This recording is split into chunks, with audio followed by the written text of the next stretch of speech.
Perkenalkan, nama saya Waudia Asrina Yulianti dengan NIM E1E1190015 dari kelompok 6 Praktikum Jaringan Komputer 1.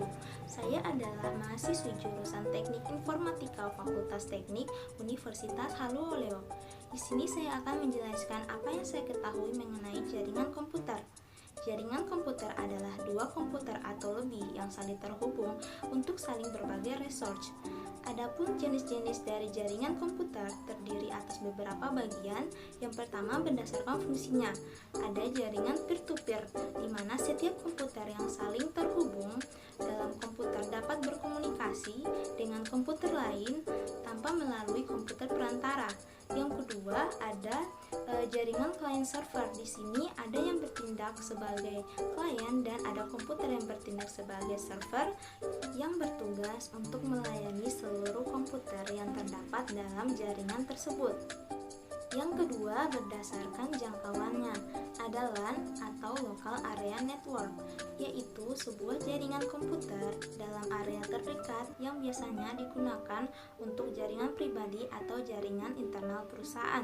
Kemudian ada MAN atau Metropolitan Area Network untuk membangun sebuah jaringan komputer antar kantor dalam satu kota yang memiliki radius 10 hingga 50 km. Kemudian ada WAN atau Wide Area Network, yaitu sebuah jaringan komputer dengan jarak yang cukup luas karena radiusnya mencakup sebuah negara. Kemudian yang ada internet, yaitu sebuah jaringan komputer yang saling terhubung secara global dengan bantuan TCP atau IP. Yang ketiga yaitu berdasarkan topologi, di mana topologi di sini terbagi atas beberapa bagian. Ada topologi ring yang berbentuk lingkaran untuk menghubungkan komputer satu dengan komputer yang lainnya.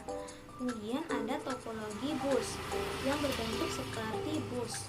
Kemudian yang ketiga ada topologi star atau topologi bintang, di mana ada salah satu komputer yang bertindak sebagai pusat atau server untuk menghubungkan jaringan komputer kepada jaringan komputer yang lainnya. Kemudian ada topologi mesh dan ada topologi tree atau topologi berbentuk seperti pohon. Manfaat dari jaringan komputer yang pertama yaitu dapat saling berbagi resource dengan menggunakan sumber daya yang ada secara bersama-sama. Kemudian yang kedua yaitu reliabilitasnya yang dimiliki itu sangat tinggi, di mana file dapat tersimpan dalam dua komputer atau lebih, sehingga apabila salah satu mesin komputer rusak maka file dapat diambil kembali dengan mesin yang lain. Kemudian yang ketiga yaitu dapat saling berbagi saluran komunikasi internet. Dan manfaat yang terakhir yaitu memudahkan komunikasi antar pemakai jaringan. Baik, itu saja penjelasan dari saya. Saya akhiri, wabillahi taufiq wal hidayah. Wassalamualaikum warahmatullahi wabarakatuh.